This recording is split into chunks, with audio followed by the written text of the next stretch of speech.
Good morning, everyone. Welcome. Thanks for coming into the Walker early Saturday morning to be a part of this program.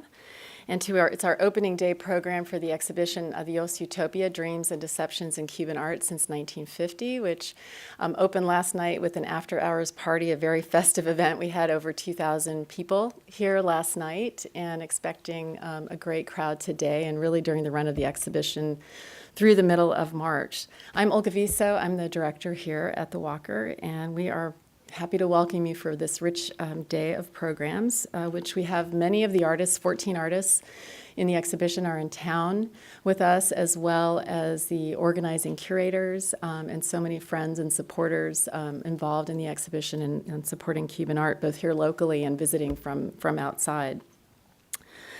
Adiós Utopia really is an unprecedented exhibition that looks at 65 years of artistic production on the island. So it spans 7 decades, from 1950 to 2015, and includes over 100 artworks by some of the most significant artists working in a variety of media, from painting, sculpture, video, performance, photography, graphic design, and created by Cuban artists and designers who lived and trained in Cuba and emerged in the years leading up to and after the 1959 revolution, and artists who really contributed significantly to the evolution of art on the island. And it's a project that we're proud to say was organized by the Walker Art Center together with the Museum of Fine Arts in Houston.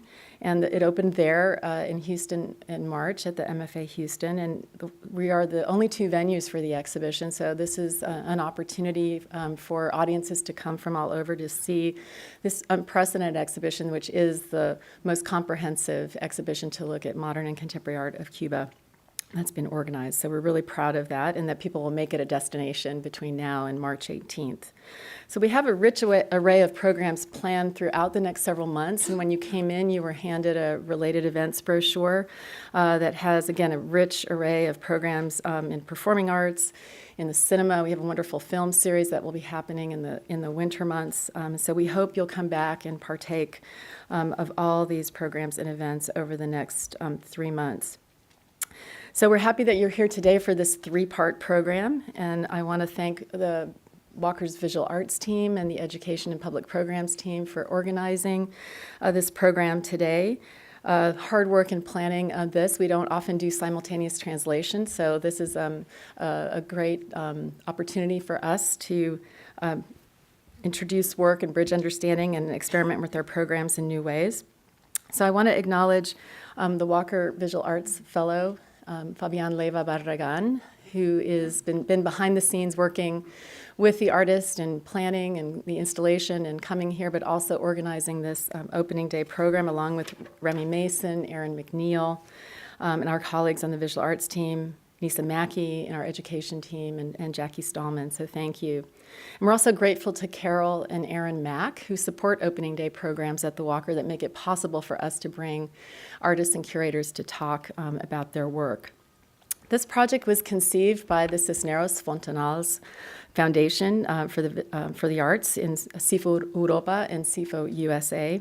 It's a wonderful philanthropic foundation that is committed to the advancement of Latin American art and is we're so lucky to have Ella Cisneros, who's going to be participating on the first panel, who is the founder of CIFO, and a great, passionate leader whose partnership has been essential in us being able to realize this exhibition, especially in bridging U.S. and Cuban relations, which still remains decidedly challenging for museums to work across the borders. So Ella has been doing significant work in contributing to the cultural scene in Cuba, conserving artworks, rescuing archives, just incredible work to make sure that the legacy and the work of artists in Cuba is supported and sustained.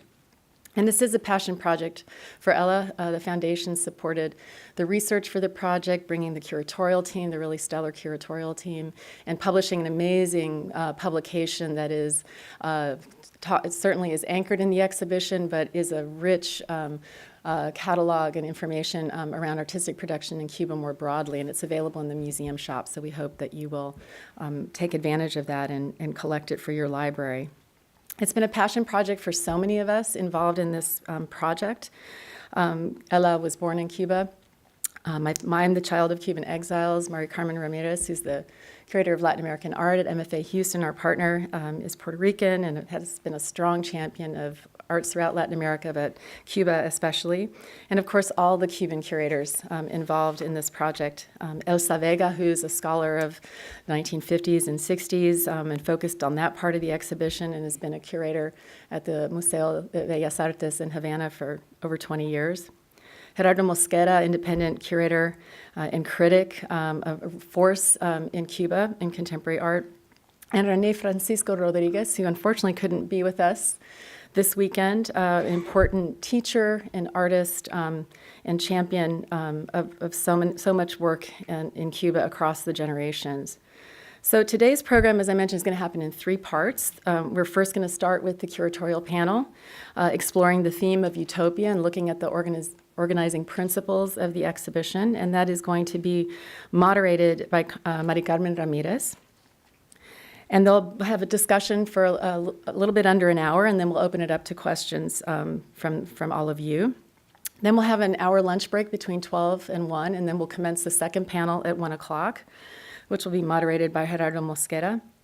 And then the second artist panel will convene at 3 o'clock with Cristina Vives. We'll have a chance to hear from 10 different artists who are involved in the exhibition and with us today. So if you have headsets, we're going to switch to Spanish. The rest of the conversations will all be in Spanish language. And we're really grateful to have Service Interprenet and Ingo International. Our interpreters are Andrea Anastasi and Andres Diaz. So if you have your headsets, channel 1 is Spanish to English, and English to Spanish is channel 2. I just want to make a few acknowledgments, too. It takes a great many partners to make an ambitious project like this happen, and we have tremendous support from the National Endowment for the Humanities, the National Endowment for the Arts, the Diane and Bruce Hawley Foundation, the Andy Warhol Foundation, the Ford Foundation, all contributed to this project. And Ella Cisneros as well has personally contributed to the project. And locally here to bring it to the Twin Cities and to the Walker, Dorsey and Whitney and PNC Bank are our exhibition co-sponsors, and a number of private individuals, trustees of the Walker, Jan and Ellen Breyer, Monica and David Nassif, Robert and Becky Polad, Annette and John Whaley, and Audrey and Ziggy Wilf. So grateful for this incredible support to bring this major exhibition here to Minneapolis. So I'd now like to invite Mari Carmen Ramírez and our colleagues on the first panel to take the stage and come up to the table. And I'm so pleased that Mari Carmen, and please just come forward. Gerardo, Elsa, Ella, please. So Mari Carmen is the Wortham Curator of Latin American Art and the founding director of the International Center for the Arts of the Americas at the Museum of Fine Arts, Houston. It's a program that she founded. And Mari Carmen is really one of the most rigorous, insightful, passionate scholars I know, who has made just an incredible advancement for art of the Americas in the U.S. in terms of collecting and archives.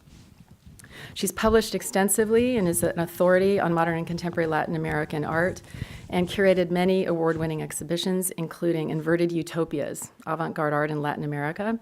And she's also, again, responsible for creating at the ICAA, the Institute for the Arts of the Americas in Houston, documents of 20th century Latin American and Latino art.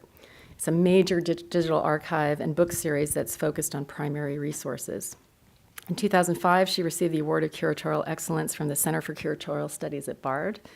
And that same year, Time magazine named her one of the 25 most influential Hispanics in America. And that's really true. So, joined on the stage with Elsa Vega, Gerardo Mosquera, and our organizing partner, Ella Cisneros, who's very graciously stepped in for René Francisco, who couldn't be with us today. So, now we'll switch to Spanish. Gracias a todos. Bienvenidos al panel. Thank you, Olga. Can you hear me? Yes. Thank you, Olga, for that generous introduction. And it's a really great pleasure for me to be here today, sharing in this celebration of Adiós Utopia here at the Walker Art Center. For my colleagues at the Museum of Fine Arts Houston, as well as the International Center for the Arts of the Americas. It's been an amazing project to collaborate in, and I think part of it has been the amazing collegiality that Olga and her staff have brought to the project and the passion. This is by all means a historic exhibition in two ways. First, because it was the first exhibition to be done in the United States of Cuban art since the 1940s, and probably the last one. If the current political climate prevails, unfortunately. So we have been extremely lucky to be part of this small aperture that has allowed us to bring all this amazing art and artists here to the United States. And I've been delighted also to collaborate with my old friends and colleagues, Gerardo Mosquera, with Ella, who's been a great supporter, with Elsa, and with Rene Francisco. So thank you for all of us bringing together this amazing project. We're going to have a more informal conversation about some of the topics, the criteria, the process, as well as some of the artists and works in the exhibition. And so before doing that, I'm going to proceed and present our speakers, and then I will start asking them questions. Ella Fontanals-Cisneros is a philanthropist, entrepreneur, and collector whose special focus is modern and contemporary Latin American art. Since she began collecting in the 1970s, the Ella Fontanals-Cisneros collection has become internationally renowned for its holdings of more than 3,000 works of modern and contemporary art. In 2002, she and her family founded the Cisneros Fontanals Art Foundation, or CIFO, which is dedicated to supporting contemporary Latin American artists at all stages of their careers. And of course, we all know that Ella is a force of nature, so that should be enough. Gerardo Mosquera is an independent art critic, curator, and writer. He co-founded the Havana Biennial and has been a curator at the New Museum of Contemporary Art, New York.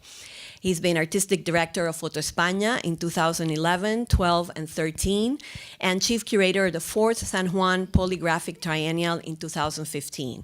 He has also served as an advisor to the Rijksakademie van Beeldende Kunsten in Amsterdam, and the Museo Universitario de Arte Contemporáneo in Mexico City, and other international art centers. Gerardo's CV is reams and reams. I mean, he's been an influential writer, critic, curator, not only in Cuba, where he has played an amazing historic and critical role, but also in Latin America, and from Latin America, also Europe and the United States. Elsa Vega is an art historian based in Havana and a scholar of modern Cuban art with a focus on art of the 1950s through the 70s. For over 20 years, she was a curator at the Museo Nacional de Bellas Artes in Havana, where she organized many exhibitions from its collections, as well as projects in Brazil, Canada, Holland, and Spain. She has published widely in catalogs, periodicals, and journals, and she has twice been awarded the annual prize for cultural research in 2001 and 2002, and is a member of the Cuban National Heritage Commission. So with that, I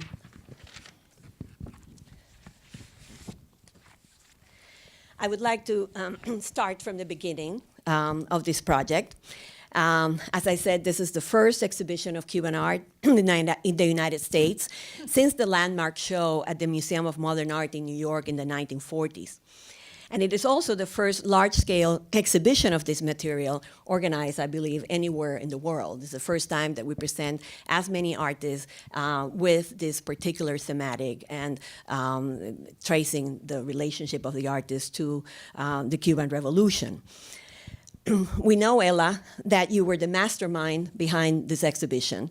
I was trying to remember, but I think it was in 2013 when you first visited us in Houston with the first draft of this project. So already then, and I think you had already been working about a year or 2 years before that, so you already had this idea and you were already trying to make it happen. So can you tell us how the project came about and what you hope to achieve with this show at this particular time in Cuba's history? Because I think it's very important, the timing of the project. And of course, you have been involved in Cuba now for 5, 6, or 7 years. So you probably, more than anybody else, had a sense, a pulse, of what was happening inside and what could happen on the outside. So. Are we going to speak in Spanish or in English? Because Olga said we should speak in Spanish, but okay. Well, in reality... I did not get that memo from Olga. No, that's what she said, wasn't it?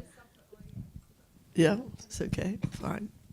Well, at the beginning of the year 2010, when I started going to Cuba more often, I had some sort of a meeting with some artists, and one of them stood up and said, this is very nice, that you're coming to help us, but we really need an exhibition who tells our story.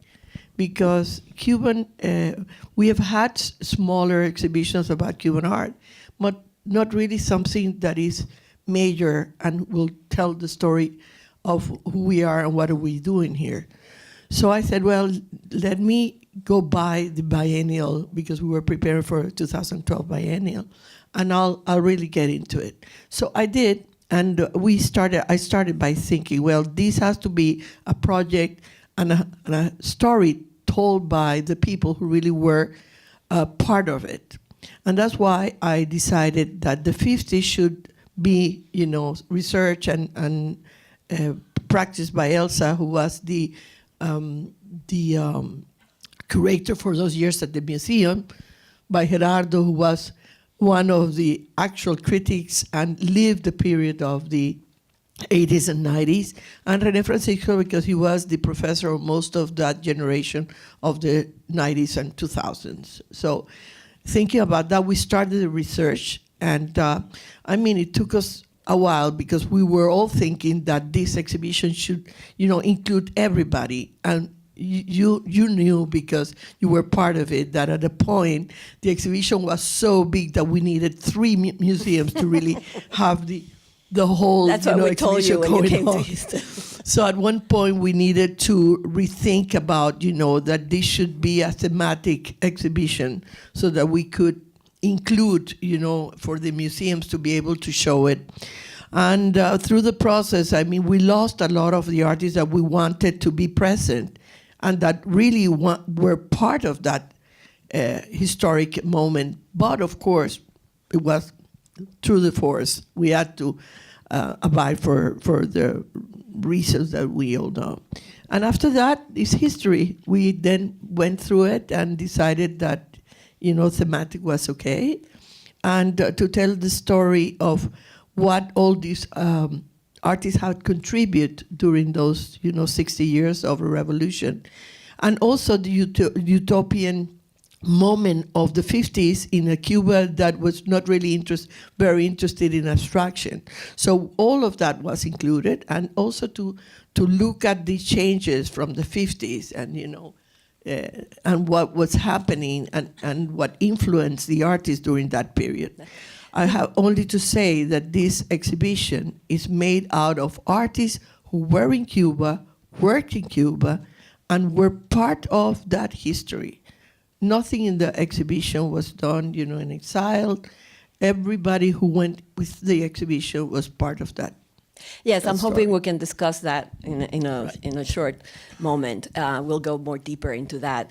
But did you have the blessing of the Cuban authorities to do this? Did you have to interact with them in terms of ensuring that this art could come out of Cuba? What kind of reaction did you have in Cuba?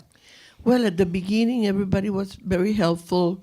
The name, I think, changed a little bit of how the people started to view this exhibition. But at the beginning, everybody was, accepting the fact that we had to tell the story at one point. But, of course, as we went along, things changed.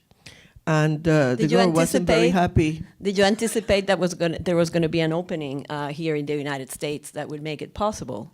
Yeah, of course. That was our goal, because the United States had never seen, a big exhibition like this with everybody included, etc. At a certain point, the book that which we made for the exhibition was intended to be done so that we could include most of the artists that were not in the exhibition.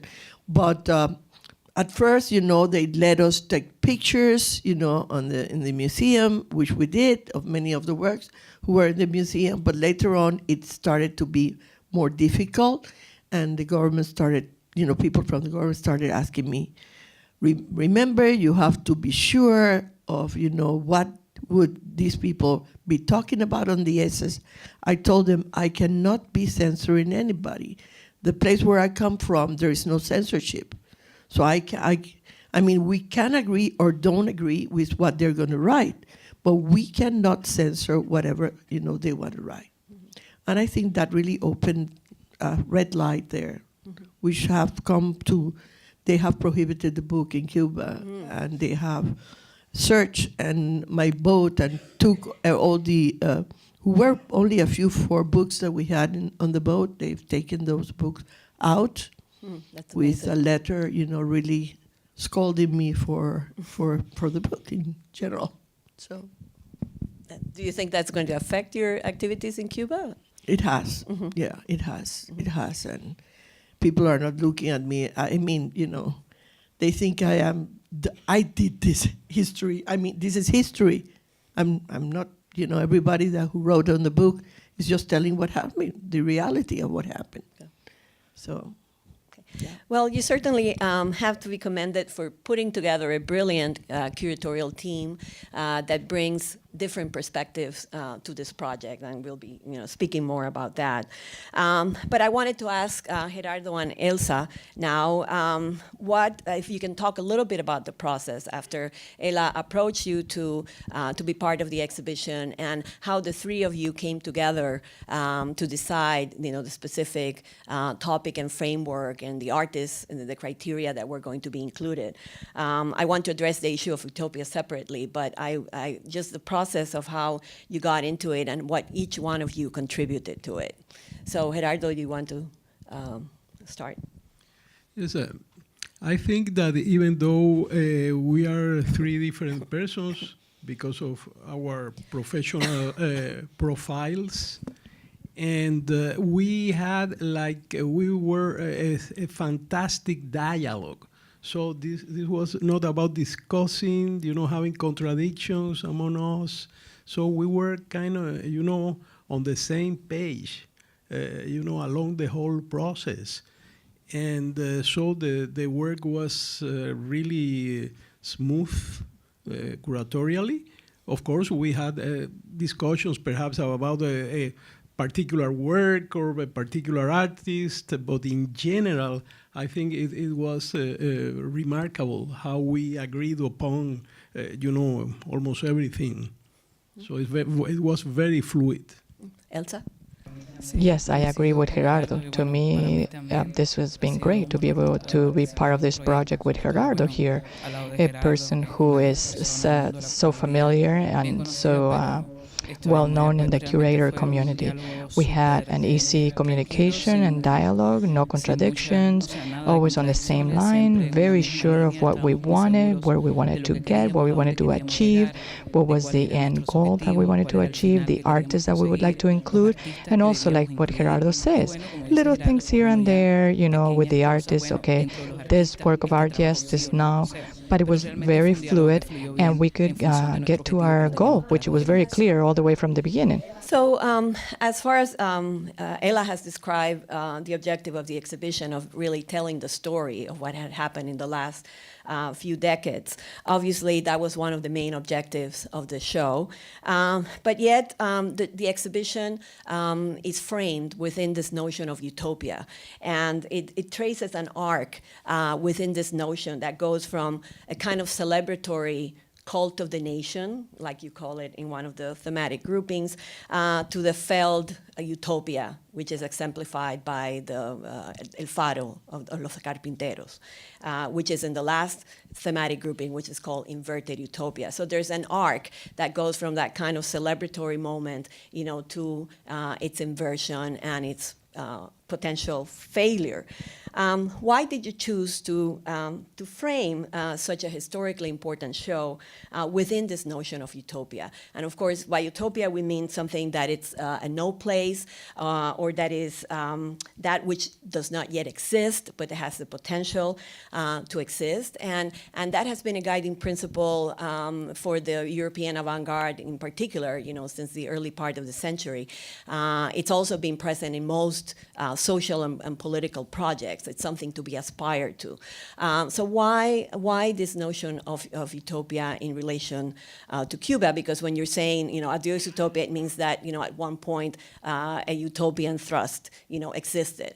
And I noticed that almost all of the essays in the catalog also, frame their arguments, around this notion. So Gerardo, can you speak a little bit to? Well, I think that we were not quite innovative, choosing that theme, because there are many publications on Cuban art, like Rachel Weisz's books, Yes. and other exhibitions and catalogs that have used this issue of utopia, because it's a natural thing, to frame how the historical process of Cuban art as a response to the Cuban Revolution. Yes, but you could have just chosen to do a more general survey of these last 3 decades. But your intention seems to be deliberate from the beginning, that you wanted to highlight that process of moving towards a utopia and then bidding farewell to that utopia. Yes, because I think that utopia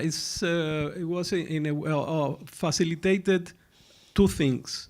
On the one hand, to have a thematic show, because in our view, it won't make sense to have like one, chronological, historical, academic approach to so many decades of Cuban art, so many artists. Also, the art has been quite diverse. So artists exploring different languages and approaches to art making. So on the one hand, we had that to give consistency to the exhibition. And on the other hand, if you look at the Cuban art since the 1950s until today, you will see that it's something that artists keep addressing, a general notion of utopia. At the beginning, like being part of a romantic social dream of transformation of the society, the culture, the individuals in Cuba, and then as a very, internal reflection about the failure of utopia. So the lost dream, which has been a very important subject in Cuban art since the 1980s until today. So utopia had this double character that for us really fitted very well, to organize a show like this. So basically, you were tracing the relationship of the artist to the social project of the revolution, the promise of the revolution, and what happened, with its failure. So it was specifically about that relationship. It's not just about art in Cuba during this period of time, but it's the relationship of these artists to that revolutionary project. I was going to also say, that aside from the political situation, which also affects everybody living in the country and the artists too, and makes that happen in their work, also we have to think that being an island, Cuban artists were separated from also the dream of an artist to be there outside. There were no collectors in Cuba.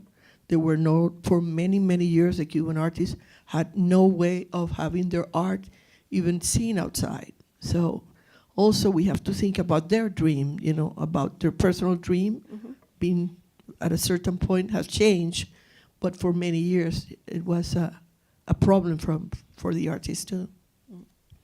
And in the process of tracing this arc of Utopia, why the decision to limit the artists to just the ones who had produced in Cuba, and eliminate, you know, the artists who had left Cuba and who might be working and operating against, you know, reacting towards that experiment, but from the diaspora?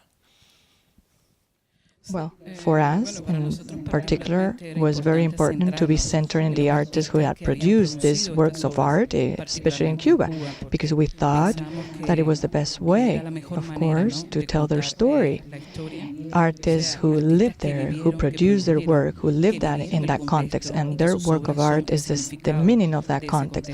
And for us, that was particularly our objective, to center in that, because also we had to limit them, but we had to make a selection specifically for Cuban artists who produced these works of art within the Cuban context. See, I think that we wanted to tell the story of what happened in Cuba. So the Cuban American artists, I mean, people who were educated or grew up in the States and who participated in the art here in the States were not included. But we wanted, you know, to focus on the processes of art in Cuba. Although we have a lot of these artists in the exhibition, because they were, during the years, they were living in Cuba, even though today they live in the U.S. Yes. They're part of the yes, many artists, exhibition. they no longer live in Cuba. They left the country, but they really contributed to the history of Cuban art in the islands. As I mentioned in my first question, and this is the first exhibition of Cuban art presented in the United States in over 60 years. And it's probably going to be the last. And I know that as organizing curators, Olga and I kind of many times felt kind of a very lofty weight, you know, with that responsibility, you know, the fact that this was such a historic and groundbreaking show. Did this fact impact your vision of the show, or did you feel sort of like the weight of history on your shoulders, you know, when you were doing this exhibition, and particularly in the way in which you were determining, you know, which artists are going to be included, which artists are not? I mean, did you feel that weight, that social responsibility on your shoulders? Well, yes and no.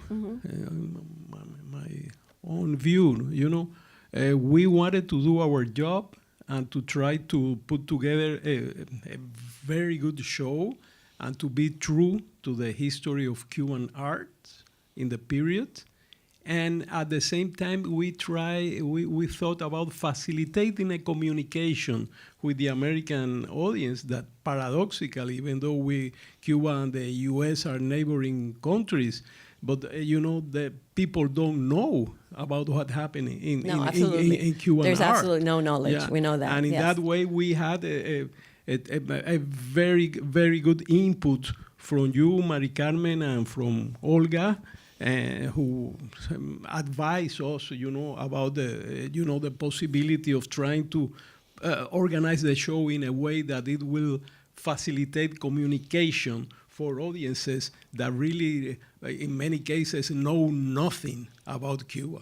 Yes, I think that was a very important part of the process, I know for Olga and for me, because it's something that people may not realize many times. I face this all the time because I deal with Latin American art, which is a different culture, and there is this aspect of translation, you know, of not just words from Spanish into English or vice versa, but the translation of values, you know, and how those can be be perceived, and how you frame a particular artist or a particular work, it can be critical to how an audience that knows nothing about those artists and works here in the United States, really learns about them or gets to appreciate them, or perhaps sometimes, the artist, it just backlashes and, it turns out to be a complete failure. So we're always very conscious about how you translate, and I remember that some of the first presentations of that Ella made to us of the exhibition, I said to her, nobody's going to understand this here.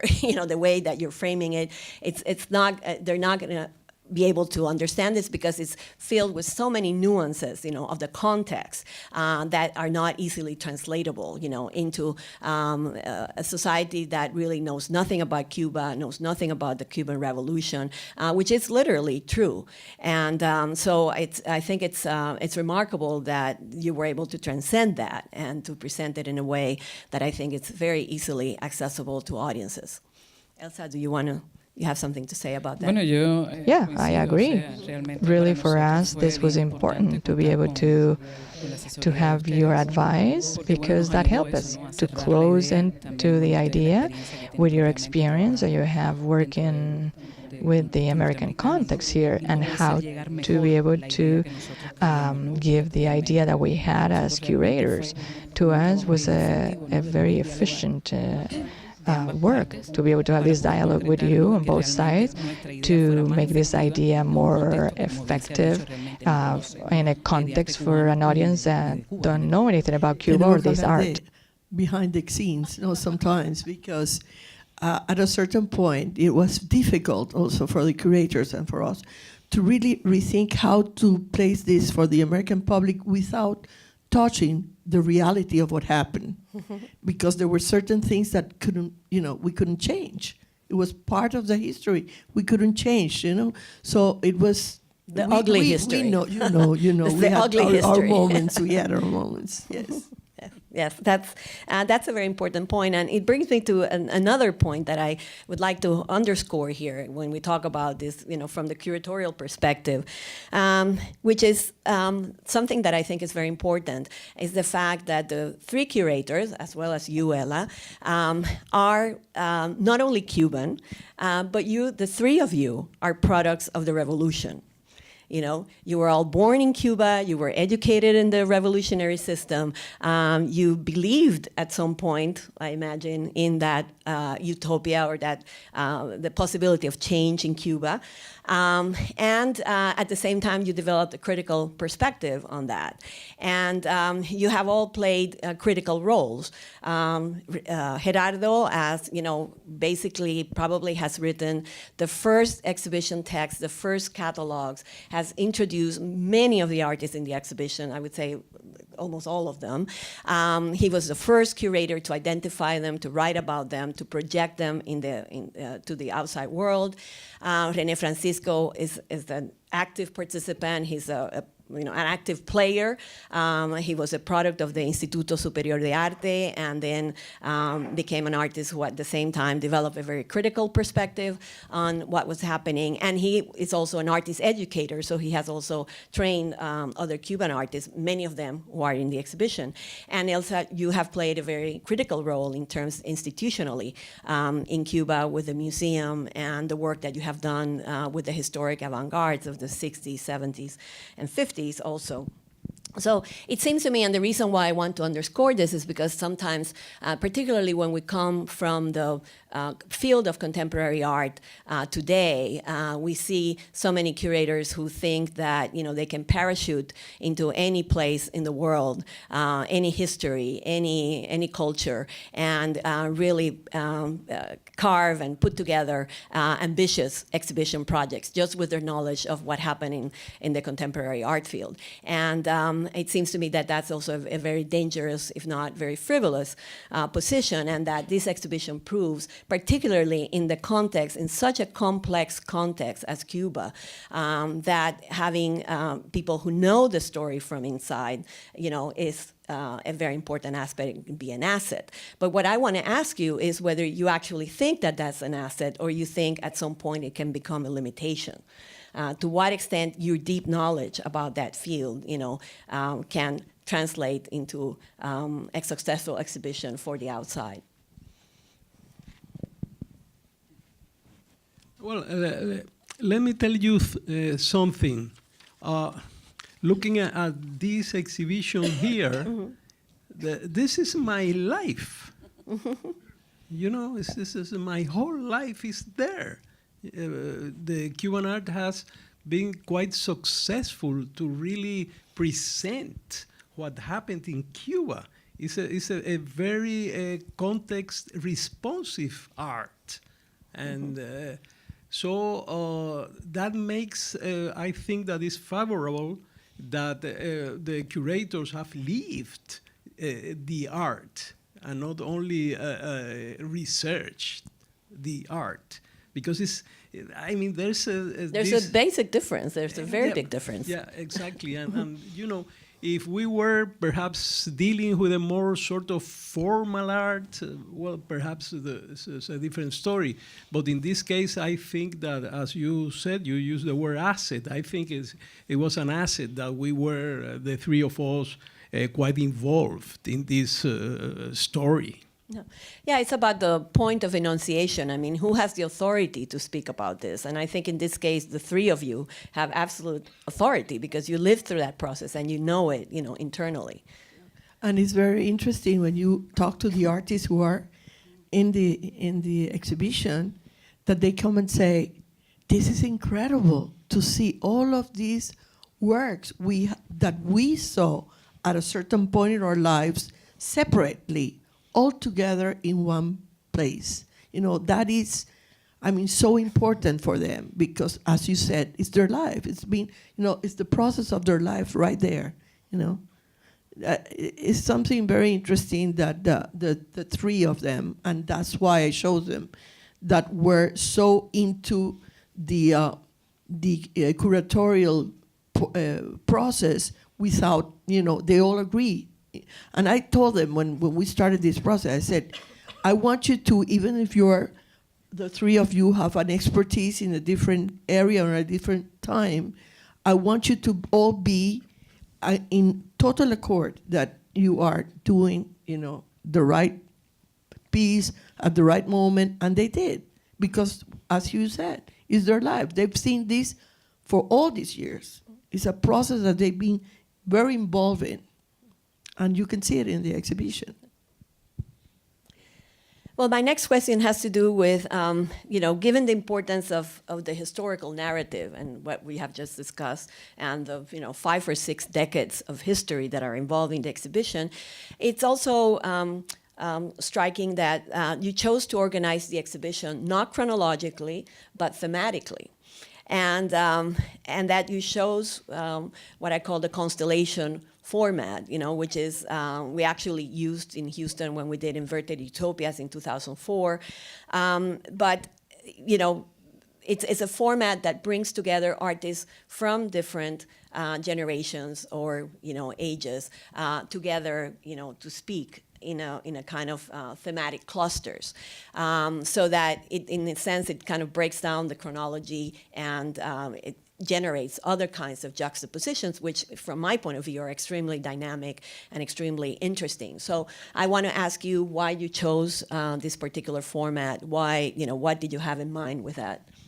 Well, that was a very conscious decision by us curators, and I would say that I, in particular, you know, I'm completely pissed off of the, you know, the way in which so many exhibitions on Cuban art has been organized historically, in the sense that in these exhibitions, I mean, the history of Cuba, which is so particular, which is so remarkable, actually stole the show. Takes over, yeah. Yeah, and then the art was a sort of an illustration to that history.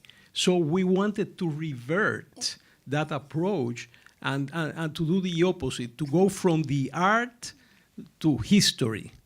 So we are not putting history out of our curation, but we wanted the art, you know, to be the leading character here in the show. And so we didn't organize the show neither chronologically nor in a sort of academic way. We wanted to relate the work in a way in which the different pieces would dialogue among them and indirectly tell the story. But we wanted to stress how good the Cuban art is. So we put the emphasis in choosing major artworks, not pieces that might be useful to illustrate something that happened in Cuba, but major artworks, Yes. which were also very influential in Cuba. Yes, and I think that that's a really important point, which almost teaches a lesson in curatorial practice, because you can think, as in any of these very complex periods of time, very complex movements, that there's probably were many other artists who were also practicing, these forms of art in Cuba. But what I think is so successful about the exhibition is that, it's everything that needs to be there is there, and nothing is extra. It's an extremely lean exhibition that goes straight to the point. In each one of the thematic clusters, it really tells a story directly to the point. There's no nothing, there's no fat to it. There's nothing that is, because many times you walk into these surveys and you see, one or two great works, and then the rest are, they were doing the same as, the leader of the group or, whatever. But here it's like everything is strict to the point. And, also another important aspect that I think shows very well in the transition of the exhibition between Houston and the Walker is how each one of these clusters is telling a story about a particular theme, but there's also a flexibility, in how you're dealing with that theme, so that, for instance, the way we installed it in Houston, Olga, because of the nature of the space, but also because of her understanding of the theme, was able to make it more flexible and to come up with different kinds of relationships between works that we had not contemplated. And that's very obvious, particularly in the first cluster when you enter the exhibition, where the introductory panel is. Those works that she chose to put in that particular gallery were in a completely different configuration in Houston. They were part of another constellation. But I think it really speaks to the dynamism of the model, that you chose, that really opens up all those possibilities rather than closing it down and establishing a very fixed category for the art. Elsa, do you want to? Elsa, ¿quiere agregar algo, comentar? Yes, like you said. As a matter of fact, the exhibition opens up these possibilities, and it doesn't lose any efficacy, because the works of art, like Gerardo said, our job is to show the story, because behind it there's a story, but through the work of art, that piece of art that has to be there, the one that fits there, the one we thought it was the idoneous one to show that moment, that question. And here at Walker, there is a new gallery there is a new way, but the exhibition hasn't lost the goal that it wanted to achieve, because all of the pieces and works of art talk by themselves. And that exhibition, like Olga says, to show this gallery that has different generations, that's the main point of this exhibition. I think that's one of the things that comes through that's really so good, because it's like they're all converging on this idea of, Adiós Utopia or Utopia, Adiós Utopia, but it's several different generations. Now that you mentioned specific works, I'd like to just turn our attention to discuss some more specific works or artists, within the exhibition. I would like to address this question to you, Elsa, which is this decision to start with the abstract concrete artists to start the exhibition. This whole arc of Utopia with the group of abstract concrete artists that would later become Los Diez. I think can be considered somewhat polemical, to say the least, because as far as I know, these artists were never part ever part of the official narrative of the revolution. On the contrary, the movement was cut short after the official triumph of the revolution, and it really never recovered. I mean, most of them left or disbanded. And actually, even for most of us in Latin America who have been studying the study of the development of concrete and neo-concrete art, the Cubans, were largely unknown. I mean, I think this is a phenomenon of the last 5-6 years where the works of these artists have really come out. They have inundated the market, and they have, and we've all sort of like, been pleasantly surprised about the depth, of the movement. So why this decision on the part of the curatorial team? Were you trying to correct a historical gap in your understanding of what happened in Cuba, or were you trying to do something else? Well, really, when we made a decision to open the exhibition in taking the years, the 50s, and the geometric extraction, that's something that we thought we were taking a risk about, but there was something to back it up.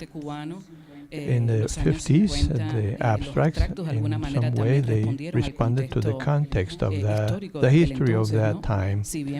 And aesthetically, it meant like renovation, because we broke with the tradition, the figurative tradition. So ethically, it was a way to respond to the context, to the historical context in the society. And also because, first of all, it's a very important part of the collection.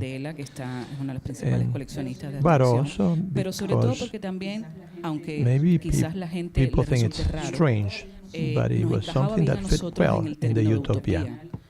Because at the end, the abstract work discarded the figurative to build a new reality. And that was in some way aspiring to a utopia. And also because, like you said, in the last few years, there has been a revaluation in terms of market and recognition at the international level. And we were betting on showing this movement that had a force, but that was not very well known. Geometric art in Cuba was not very well known, and it needed some recognition. So we wanted to incorporate it, we wanted to bring it to this collection, and it was something objective because it responded to our interest. And in some way, it was opening the way because the geometric art had never been brought in an exhibition like this. And why the decision to include Carmen Herrera? Because Carmen Herrera left Cuba in 1943, and then she came back and had, I guess, her first exhibition in 1950 in Cuba. But was she ever part of this group? And what would be the justification to include her? Carmen Herrera, like everybody knows, she left Cuba very early. She went to New York, she went to Paris, she went back to New York where she lives now. But she studied architecture. She didn't finish in Cuba, but had a relationship with many artists, like Martinez Pedro. And her first exhibition was in Havana at the end of the 50s. In some way, Carmen, when she was far away, had influence in that movement. And her work, in particular, had received a recognition, a fabulous, and she deserves it. And that was one of the topics in a discussion when the curators got together, and we were saying, and this premise, the artists who brought this work that they had produced in Cuba, but there is abstract art, the geometric art in Cuba, but the geometric art is the art that defines Carmen.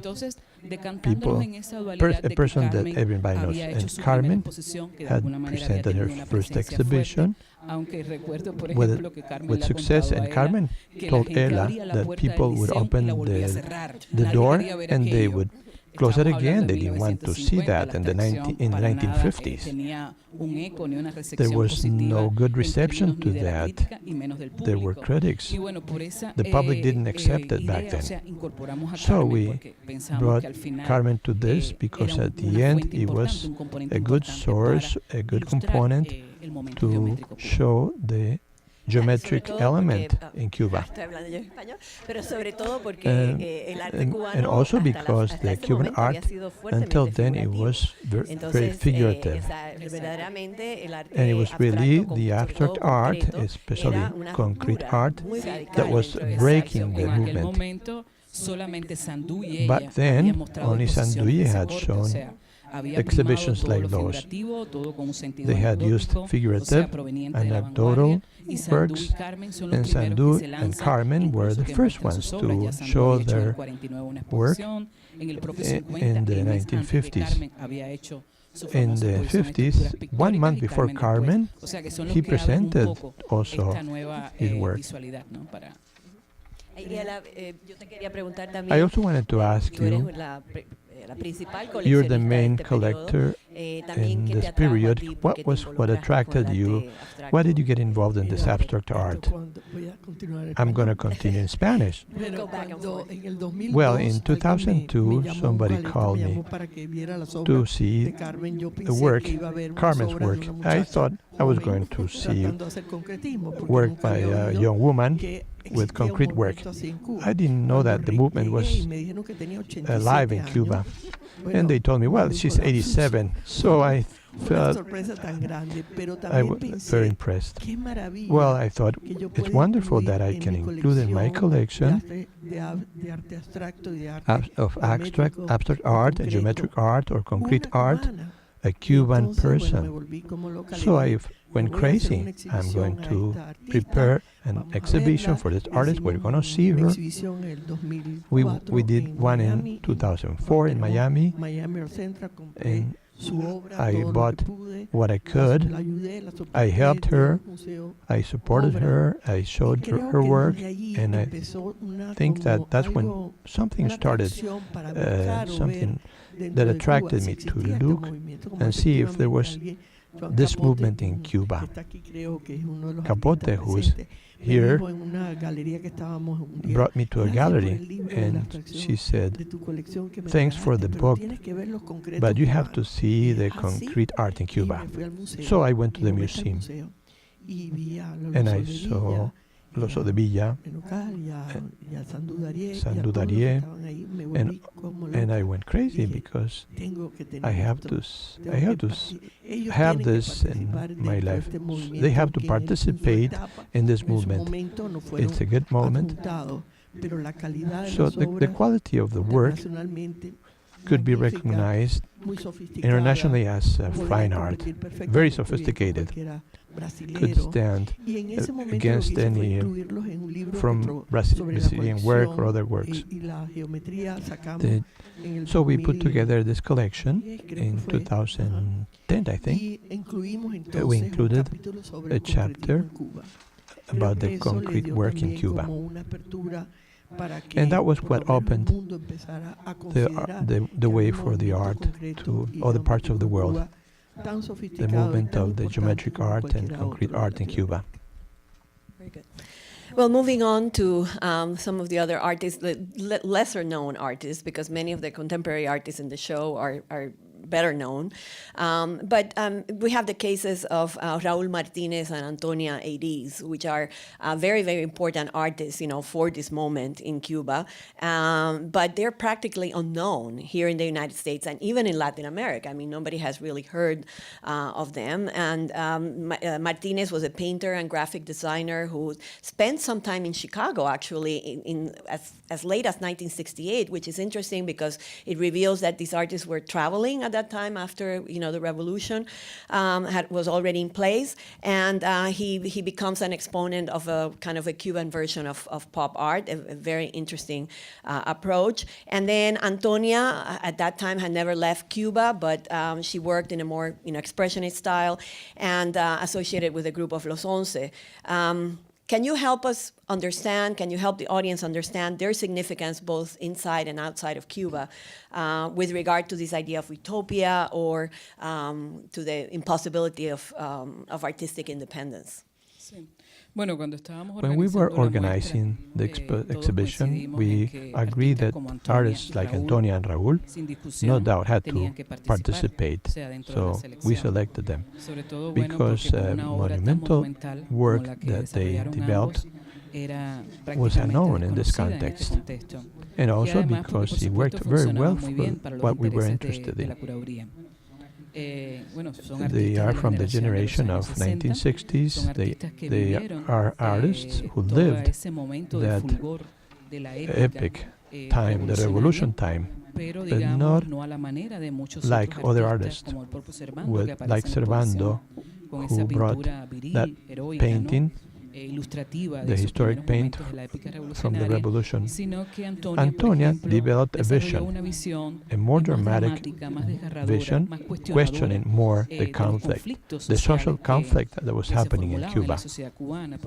Because in the 60s, where there were times very contradictory movements, very contradictory times, and the art was what brought out that significance. And also, they have quality, they have helped us to build this theme, to present the narration from the 1960s, the relationship between powers, the individuals, the position in the society, and that work presents or tries to present those themes. Martin is, or, like you said, a very complete artist with paintings. He studied in the Chicago Institute of Design. He belonged to the group of the 11, Grupo de los 11, and in the 60s, he became one of the main expositors of the pop art, the popular culture, and he retakes the leadership of the revolution. He puts them together with people, and this is not an official So I think that the cases of, I would like to comment upon, we have to move on. But the cases of Raul and Antonia bring us into another topic that I think it's very important. I'd like Gerardo to comment about it, which is the issue of censorship, which runs, through this exhibition, even though supposedly there was no official structure of censorship, except for a brief period in the 70s when after the first National Congress of Education and Culture, there was an attempt to kind of do things the Soviet style, but that did not succeed. And so, but there are a number of works in the exhibition that, like the Detector of Lies of Saavedra, the works of La Real Fuerza del Castillo de Pon Juan y René Francisco, and I wish René would be here to comment about that, because those 5 works were really censored. They were pulled out of an exhibition, and they were not seen until we opened the show in Houston. So this is a cross current in the exhibition. That I would like for you to comment upon, like how artists really dealt, with that issue, because in the work of Martinez and in the work of Antonia, it's already present very, very early on in the 60s. They were expressing their critical views of what was happening in the revolution and the revolutionary regime. So, Gerardo, can you speak some to that? Yeah, and I would say that it was not like a critic made through pamphlets, so like pointing and to certain mistakes or problems, but it was more of a deeper reflection, even at this philosophical stance, and you see this very clearly with the Chago, this amazing artist who's another absolutely unknown artist, even in Latin America. and he's a very important artist for not only for the way in which his drawings, he has like a very special way to draw, but for his the thinking, his thoughts, and the way in which he discussed like major issues, like philosophical issues. But at the time, we have to think it was a very revolutionary time. We were talking about the new man and, the transformation of society and the individual. And then these guys were thinking, they had like a more complex view, and so they became in contradiction with the lines from the government, and so there were cases of censorship, and in the case of Antonia Iris and Chago, they did something which was like very really extreme. So they stopped creating art. So, which was like a sort of artistic suicide. And so and stop. And I think that it was also because these people, they really were part of the revolutionary process. Even Chago, he fought at the Sierra Maestra with Fidel Castro. He was part of the rebel army. And so, and then there was I can think about the personal contradiction, because they were thinking and reflecting some ideas in their art, which the power in Cuba considered was not in favor of the revolution. So for them it was like a sort of contradiction, and they decided to stop creating art. And then wasn't the generation of Volumen Uno that really brought all of this to a head in many ways? I mean, there was, and you have written about this when you say that Volumen Uno, which was a famous exhibition in 1981, I believe, that brought together artists like Flavio Garcendia and many others that are in the show, and many others that studied with them who are also in the show. They were the ones who you've called it El Salto del Venado. Because it was kind of like the generation that had already been trained during the revolution at the Instituto Superior de Arte, and they sort of like make the leap and become the critical critics of what was happening, but openly in many ways. Yeah, and there was a big difference regarding these artists and people like Antonia or Raul or Chago, the artists from the 1980s, these were people who the revolution was not an ideal. It was not a romantic dream. It was they lived the revolution. It was a daily life for them. So they were more cynical about it. So and they introduced this very important issue, which was to approach the Cuban reality from a critical view. But I insist that we are not talking about like a direct criticism, like right. like pamphlets. Yeah, right. It's no, they used irony. thinking. They used irony. They used humor. They used cartoons. Like the Poof Puff, work, which probably would appear even this Lázaro Saavedra with the Sacred Heart. I mean, it's very ironic and very funny in many ways the way they approach the issue of political critique and political even censorship in many ways. Yes, indeed, and also it's very important the use of what we could call deconstruction. Mm-hmm.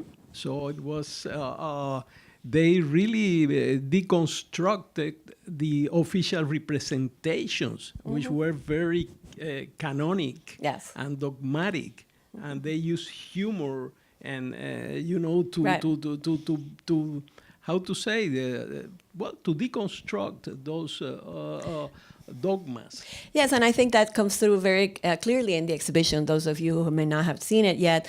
I mean, even very early on, the second constellation, it's about the cult of the revolutionary nation, the cult and the construction of the revolutionary nation. So you're presenting it from the start, you know, how some of the artists in the 60s, the photographers in particular, and some of the painters like Servando Cabrera were sort of like constructing the myth and the iconography of the revolution, and the contemporary artists were pulling, you know, immediately, you know, 2 decades or 3 decades later, we're pulling it apart. So that process is very clear. I want to move on because I would like to give our audience a chance to ask questions, but just 2 more questions that I have. One of them has to do with a younger generation, people like who's here in the audience, Glenda Leon, who's not that young, but I mean, she's not 20 years old, but we'll consider her young. Anyway, I think when you move from this big generation of Volumen Uno, which really dominates the exhibition, you have a younger generation that, to me, one of the strongest works is Glenda's butterfly piece, because it shows this very frail butterfly whose wings have been, you know, attached to the wall. It's kind of, it can't move. So to me, it kind of has always been this metaphor of this younger generation who feels trapped inside Cuba. On the one hand, because of the weight, you know, of all this history and this utopian or failed utopian dream of the revolution, and on the other hand, because of the possibilities, you know, that globalization has brought. Because it's true that while many of these artists in Cuba of the previous generation had to leave and go in exile, the younger generation, seems to me, has much more of a fluid relationship to the island. I mean, many of the artists and Glenda and Los Carpinteros, Glexis here, I mean, they're living outside Cuba in Miami or Madrid or other places, but they have homes in Cuba. They go back and forth. They can show in galleries. They can sell their work, etc. So there's this kind of paradox that I think is affecting this younger generation. Can you speak more to that aspect and how you see that? I mean, is the solution for these artists to really neutralize the past or leave Cuba, you know, just go into self-imposed exile, or is there another solution that they're grappling with? Well, you know, it depends on individual decisions, you know, that could be the result of diverse situations, sometimes family problems, sometimes that the artists find like a place in which their art has an impact, and so on, and they go. But the interesting thing, as you pointed out, is that now we have this flow. You know, people go outside, they go back to Cuba, which is a more fluid situation. Well, I want to add that I think Cuban is one of those groups of people who emigrate for a little while. I think the people who left on 59 still thinking, we want to come back to Cuba. So Cubans wants to be in Cuba. It's something about myself, who was, I left as a small young girl to Venezuela. I came back, and, you know, it's like you are part of that country. It's not like people leave and that's it. You get into any of the countries that you emigrate, and then you're part of that. Yes, you're part of that, but Cubans always want to come back. And I think that feeling of being part of that island is what I'm sure I'm talking about, you know, all the artists here, makes you also come back always, you know. So Cubans are a group of people that immigration, you have to, for some, like you say, so many reasons, but then you always come back. There's a Cuban-American scholar, Pérez Firmat, who has written on this issue and how Cubans, there's always this nostalgia about Cuba. Sometimes it's a Cuba that no longer exists, you know, and but it's true. There's an attachment. And I think that this is the result of Cuba being a receiving country for immigrants. Even Castro himself is the result of immigration, Spanish immigration into Cuba. So we used to be a receiving country, and we transformed in a country that was exporting its people. So the Cuban mentality, I think, is still dealing with that. Right. So one final question has to do with the future, of course, in light of, you know, the recent rollback of all the policies of the Obama administration and the fact that the loop seems to be, you know, closing. What do you think is going to be in the future for Cuban art and Cuban artists? Obviously, they will continue to produce, we know that, and they will continue to do great art. But can you foresee any other implications of these policies? Well, I think it's a huge question mark. You know, both sides. You know, the situation transforming in a way in which nobody expected that. So I really don't know how to answer. What I can say is, and which is amazing, is that in Cuba, a strong artists continue to appear. It's something like, I think that the visual art in Cuba became something like music and dance. So, you know, all music is always alive in Cuba and is creating new valuable work. And so the same is happening in the visual arts. So, but I don't know what's going to happen. I mean, this is a very complex situation, and who knows? Of course, we don't have the crystal ball to say, but we can only have hope.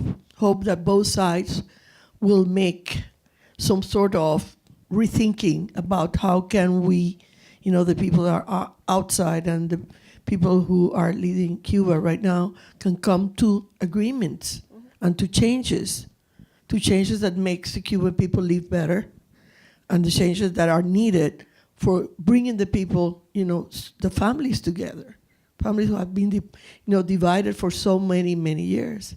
And we hope, we can only have hope for the future, and be there. That's great. Yeah. Elsa, you want to add something before we ask the audience for questions? I have hope. We're really in a very complicated moment right now, when apparently we could see the light finally at the end of the way. Well, now it's dark again, but I do have hope that art will continue alive, and they will continue to make more works of art and change our Great. society. Well, with that hopeful ending, I want to open the discussion or questions to the audience. I'm sure many of the themes that we have touched today, if only on the surface, it's only the tip of the iceberg, because this is such a complex exhibition and the art is so rich and so fascinating. But I'm sure many of these topics are going to be picked up in the next couple of panels where the artists will be speaking and will be giving us their views. But for now, does anyone have any questions? And of course, there's microphones here.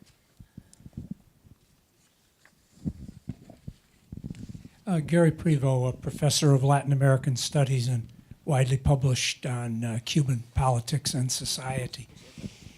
This is to Gerardo and to Elsa. You indicated you wanted to tell a story. Do you realize that you have told a story that basically could have been written in Miami about Cuba? The perspective that this is a failed country, that everything that happened turned to negative, and therefore becomes a caricature of what the successful Cuba is in the Western Hemisphere, its respect in the wider world, of course not with the political establishment of the United States, but in the wider world with all of its achievements, not just in the arts, but of course in health and education and all of that. Do you realize that you have told a story that, especially to an American audience that is, in a sense, receptive to hear anything negative about Cuba, that this, the story that you've told and some of the art, and especially the captions that have been written beside it, I went through the exhibit last night, has told that very negative story about Cuba? Well, let me tell you something. We tried to present this exhibition in Miami for obvious reasons, because there's a Cuban population in Miami, and we couldn't.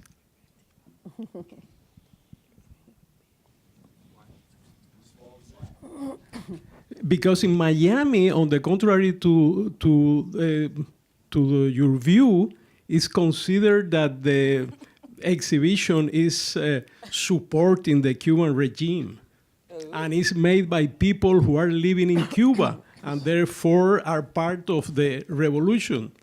So I think that, well, the exhibition is getting blows from both sides, because it's exactly presenting a complex approach of how things, of what how artists reacted to the situation in Cuba.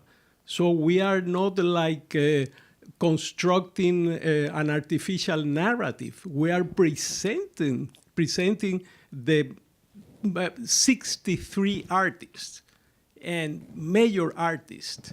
Some of them have received the National Award for the Visual Arts in Cuba. René Francisco, one of the three co-curators, also received that award, which is the main official award in Cuba. And Lázaro Saavedra, who was just here, also received that. So it's not that we are just choosing artists that will satisfy the right-wing Miami audience. I mean, this is what happened.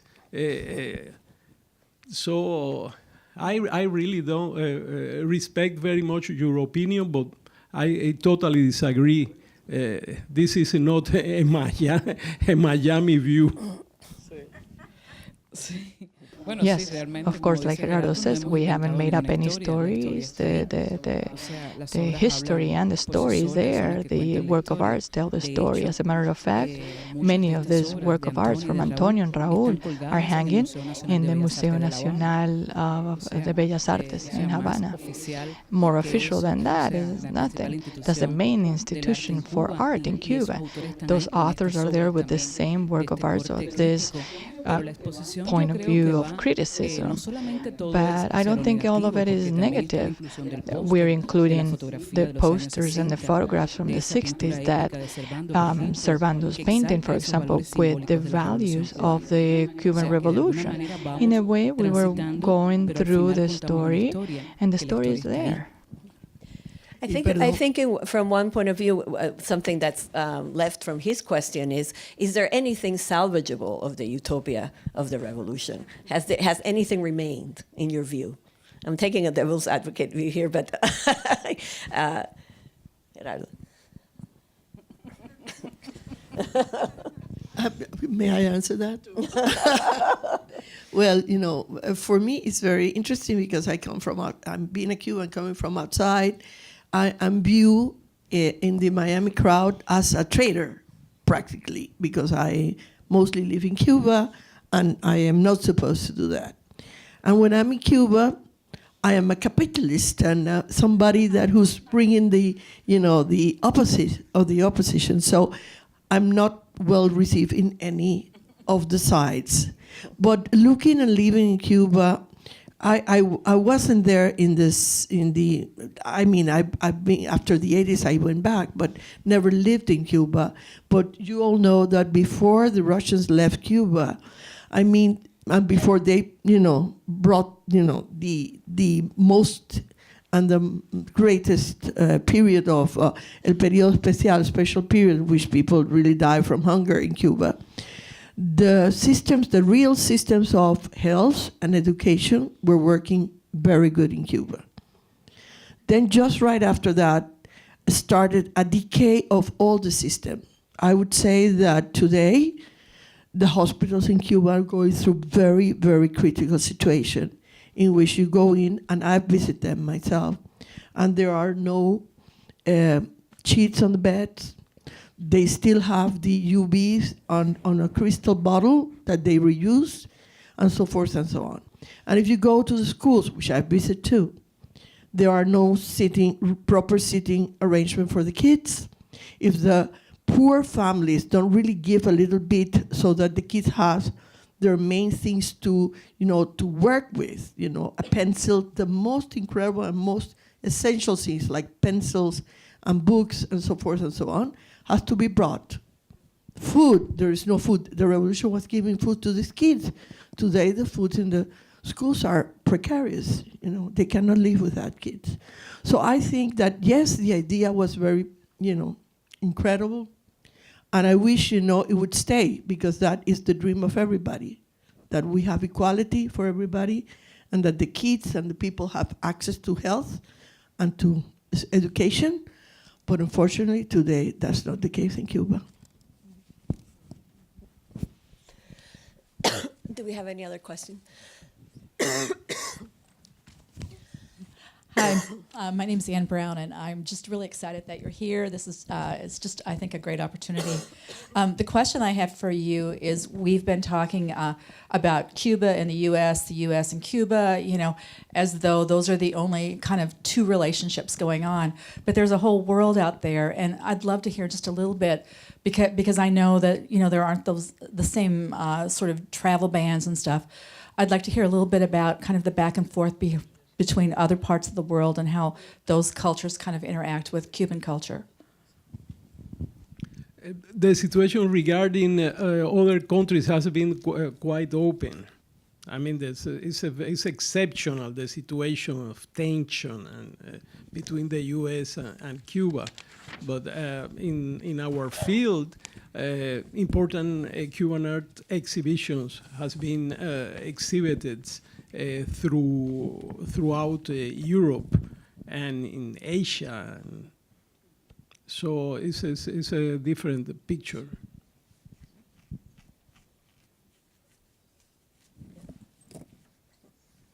With the recent change... She's there with us.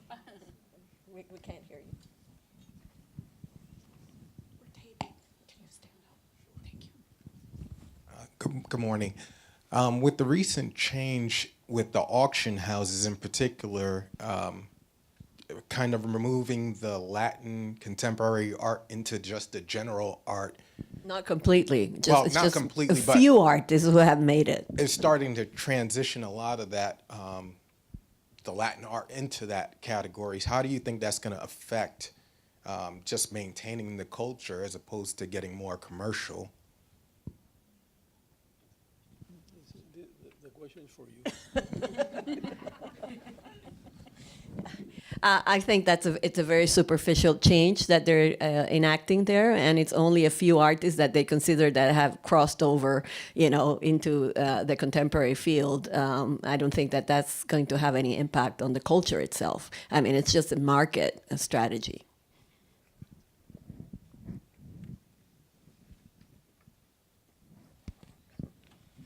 Well, I wanted to take issue with a couple of things. Even in the special period in the 90s, as difficult as it was in Cuba, people, there's a shortage of food, people were losing weight, going hungry. No one died from hunger, that's a lie. And also today in Cuba, the medical system, whatever difficulties they may have, the infant mortality rate in Cuba is lower than in the United States. Because, here in a middle-class neighborhood in Minneapolis, you can get people have health insurance and get very good medical care. But there's poor neighborhoods throughout the United States where people don't have any insurance and get abysmal medical care, and it results in an overall infant mortality rate higher than in Cuba, which is indeed a third world country. But I don't think the I'm a member of the Minnesota Cuba Committee and I'm socialist, and I don't think the Cuban Revolution is utopian. Utopian socialist was a concept that grew up in the 19th century. There were people who would set up communes and collectives in places like England where they tried to build a new type of society where everyone's equal and just in a small little area. And surrounded by capitalism, and those efforts would eventually collapse. But in Cuba, they made a revolution. They got rid of the old police and military that murdered tens of thousands of people in the 1950s, and tried to change the whole of society, not just build a little small collective, and made tremendous positive changes.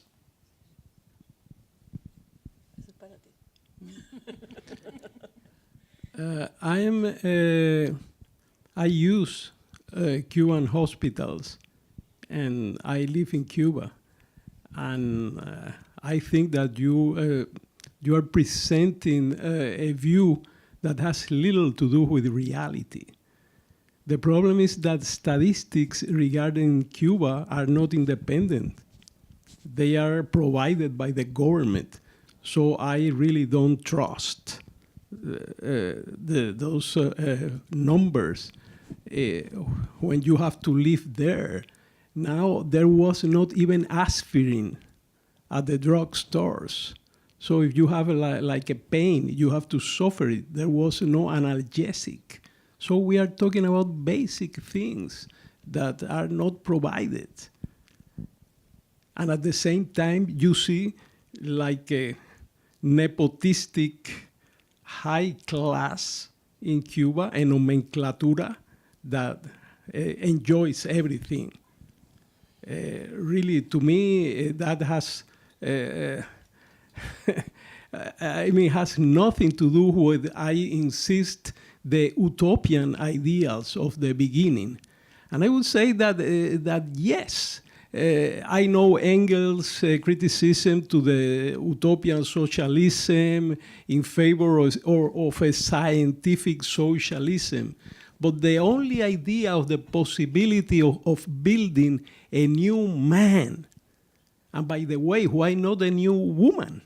But new man, is the most utopian thing you can ever imagine.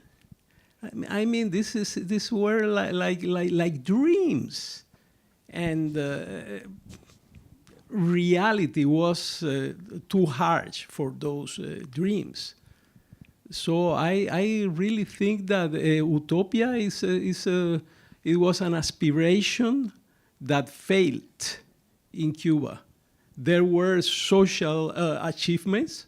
No doubt about that. There were education achievements in education, and even many of the artists who are here in the exhibition, they receive free training in Cuba, and they are coming from the peasant backgrounds, from the popular classes in Cuba. So I mean, it's not a completely black picture. I think there have been many achievements, but at the same time, the whole project just collapsed. I mean, you can't live with $30 a month nowhere. I don't care if you're in Cuba or in China. You cannot live with $30 a month. And that's, I mean, $30 is a lot. Most people make $20, you know.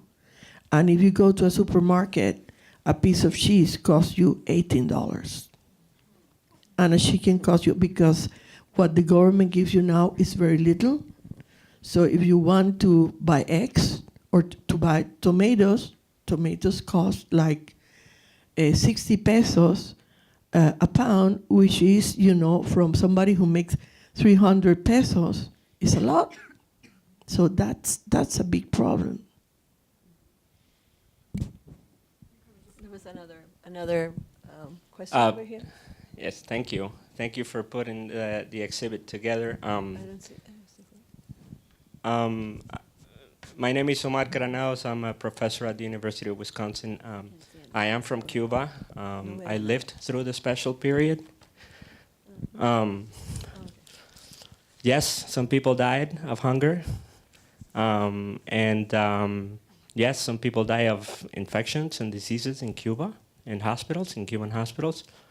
But I just wanted to return to the discussion of the exhibit per se, and maybe ask the panel to talk about two of the main things that come up as we look at these images in the exhibit, which are migration and censorship.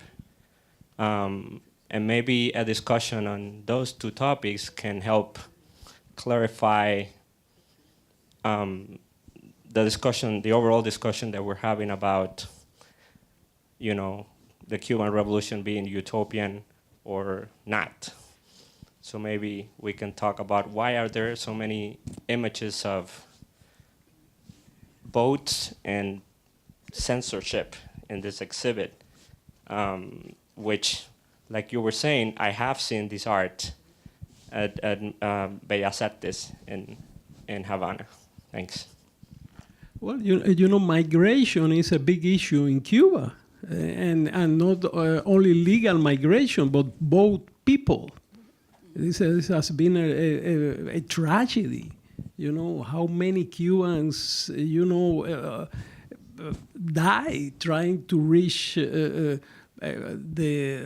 Florida Keys or Mexico, and very recently we have a migration crisis in Central America, which was comparable to the crisis in Europe of the Syrians and the people,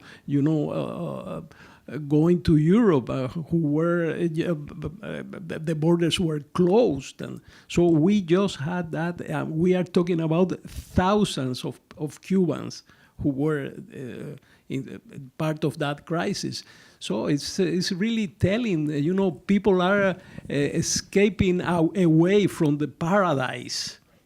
So that's really telling. And we are talking about thousands of people, and the art is reacting to that, because this is an art which is really, as I said, context responsive. It's an art who is dealing and with what is happening in the island.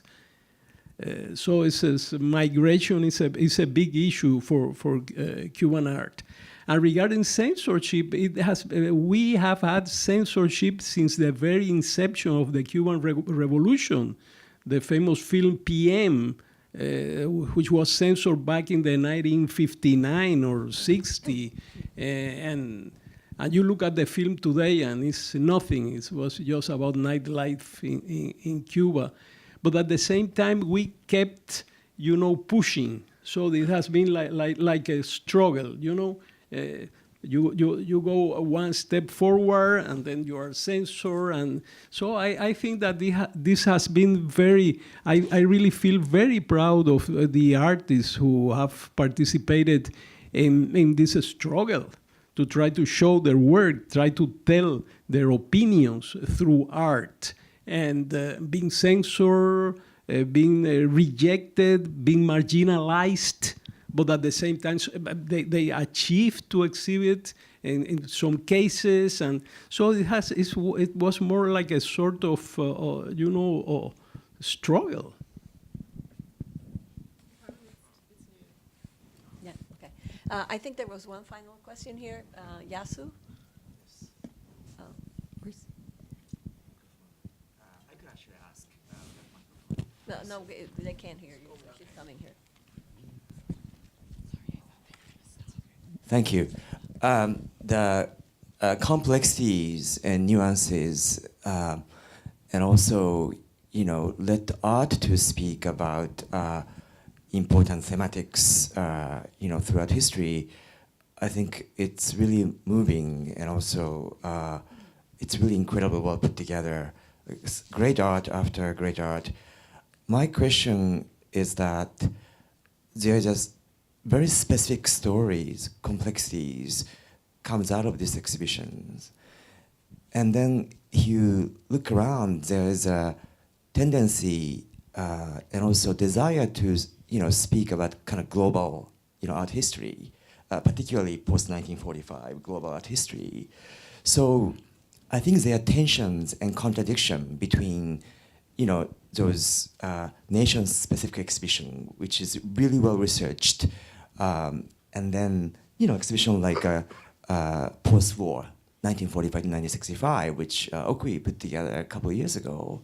So do you have any comments on this sort of like a desire and also practice to generalize and try to speak about global art history and exhibition like this, which is extremely well researched, and let the artists to speak on what happened, as opposed to curators and historians set up their agenda to talk about post-war art history. So would you comment on this?